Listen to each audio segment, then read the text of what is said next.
This is a series of elementary reactions. I know it is because it says off to the side slow and fast, and so that's our indication.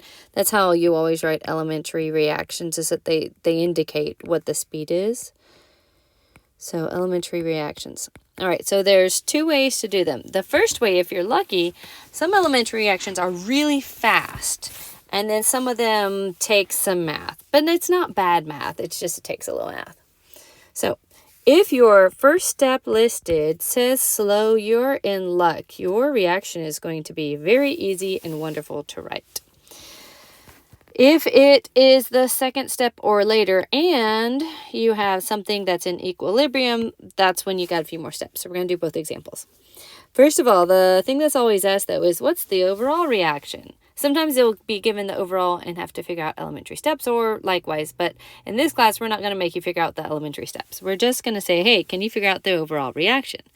So overall, what you're going to try to do is the things that are the same on both sides, you're going to cancel those out. And I don't see anything else that's on both sides, but then I have extra hydrogens on one side. So it looks like I have 2NO plus 3H2 becomes N2 plus 2H2O. So this is the overall reaction. If you were going to do a reaction and you were trying to figure out quantities and theoretical yields, this thing is what you've been working with all the time, and that's going to continue to be what you're working with. Remember, this chapter is just about speed of reaction, and so they're trying to figure out what is going to limit the speed on the reaction. How fast should they expect it to work? If you're in industry, time is money, so this is a big deal to people in industry. All right, so this is our overall, and then usually we go ahead and say, oh, by the way, if you make it over here, and then on the next step you used up, that's an intermediate. So our intermediate is H2O2. By the way, a catalyst, in that case, you're going to start with it, and then you're going to end up with it. That's a catalyst. So you start and end. Intermediate, you make, and then you use it. So a lot of times you're asked both those and all that. And then you finally ask, what is the rate of the reaction? Well, this is great. If you know the slow step, that limits the reaction. The fast step doesn't. The slow step, however long it takes the slow step to happen, is the whole limit on the reaction. And this is the one time that we break the rule where we say the coefficients don't. Well, yes, they do, actually. So we say we use our generic K, which is going to be specific to the reaction. And we just look at our two reactants in our rate law. In our reaction. And then we actually really do raise them to their coefficients. So that's the rate law for that reaction. Do a quick check. Make sure that both the things in there are reactants. And that's the easy one. And then I have a harder one.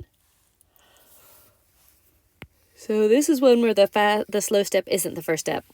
So, of course, you're always asked for the overall. So I'm going to look for things that are the same. So this is made and used. So that means that that is an intermediate. It's also used further down. And then also I'm saying this is made and used.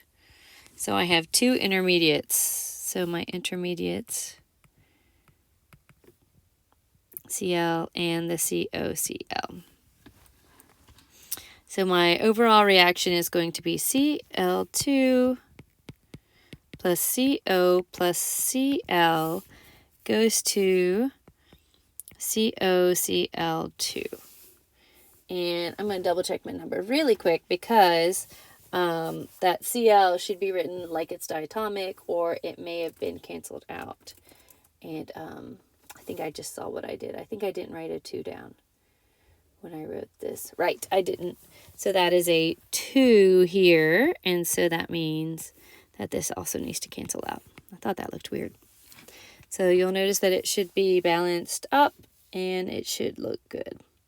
So this is my overall. So here's the deal. When I write my rate law, my only things that you can put in the rate law are things that can actually be measured and put in. So if I put an intermediate in, I can't put like that I can't have that be my rate law because you don't measure the quantity of an intermediate. It's produced in the midst of a reaction. So you have to, the rate law has to contain one or both of those things. So right now, if I just go with the slow step, I have rate, I'm going to put a little 2 representing it's the second step, equals K times CO times CL.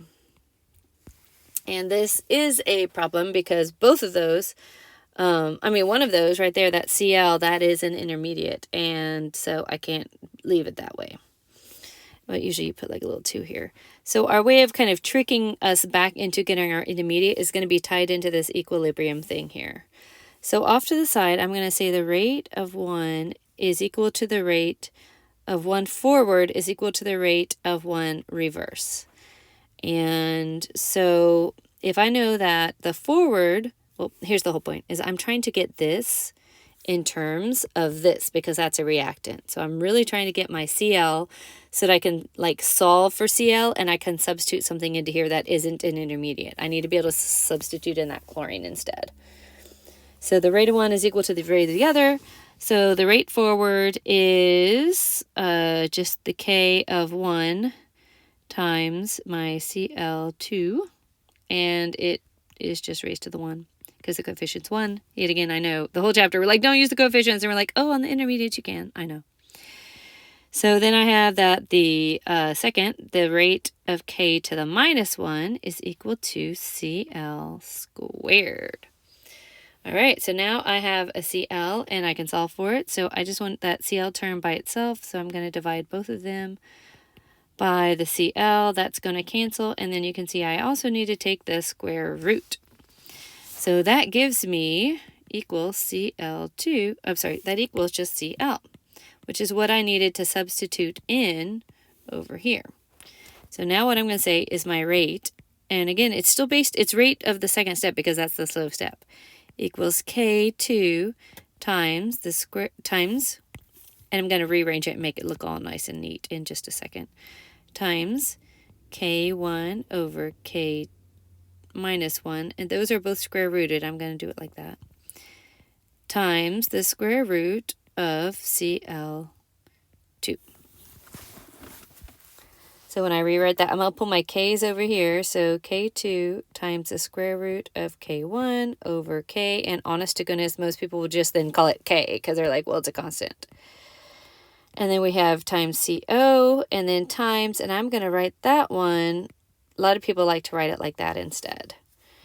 So that should be my overall rate law.